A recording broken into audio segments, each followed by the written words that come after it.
निलेश घायवाळ आणि सचिन घायवाळ हे सगळी टोळी ऑपरेट करत होते.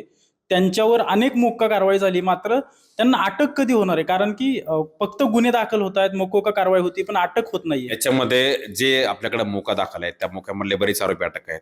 परंतु जे बाकी फरार आहेत त्यात आता आपल्या टीमने ते 2 आरोपी अरेस्ट केले 29 तारखेलाच. याच्यात जे सचिन घायवळ असेल, निलेश घायवळ असेल, ह्या आरोपींना अटक करण्यासाठी पोलिसांचे प्रयत्न सुरू आहेत. वेगवेगळ्या टीम्स कार्यरत आहेत.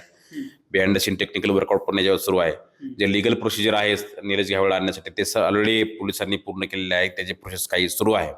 यातली सर्व प्रत्येक आरोपी याच्यामध्ये पोलीस अटक करतील लवकरच. त्यांना कोर्टासमोर उभा केलं जाईल आणि जास्तीत जास्त शिक्षा होण्यासाठी पोलीस याच्यामध्ये प्रयत्न करतील. निलेश घायवाळचं लोकेशन नक्की समजले का? कारण की तो परदेशात आहे. त्याला भारतात आणण्यासाठी ब्लू कॉर्नर नोटीस बजावली होती. आता Pune police red corner notice काढण्याच्या तयारीत आहेत. याबाबत नेमकं काय अपडेट आहे?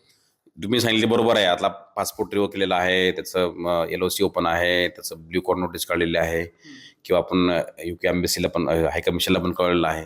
या सर्व कायदेशीर प्रक्रिया पोलिसांनी पूर्ण केलेल्या आहेत. आता रेड कॉर्नर नोटीस बद्दल पण त्याची प्रोसेस सुरू आहे. ते सुद्धा थ्रू जे चॅनल आहे त्या चॅनल मार्फत त्याची कारवाई सुरू आहे. सर, आणखी एक टोळी प्रमुख जो कोथरूडमध्ये असतो, गजा मारणे, त्याला आता जामीन झालेला आहे. खरं तर जामीन झाल्यानंतर असं बोललं जातंय की आणखी काही या लोकांकडून उपद्रव केला जाईल. तर पोलिसांकडून नेमकी काय काळजी घेते आता गजा मारणे बाहेर आलाय? याच्यामध्ये कोणत्याही गुन्हेगाराने जर चुकीची कुठली कारवाई केली तर त्याच्यावरती कठोर कारवाई केली जाईल.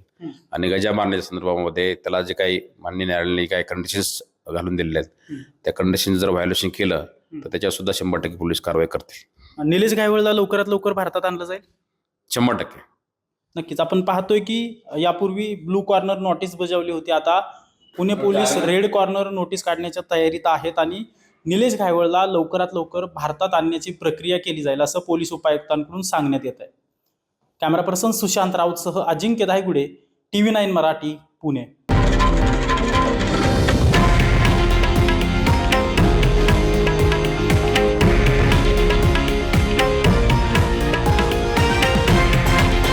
हे आहे देशातील नंबर 1 न्यूज नेटवर्क आणि आपण पाहत आहात TV9 मराठी, एकमेव.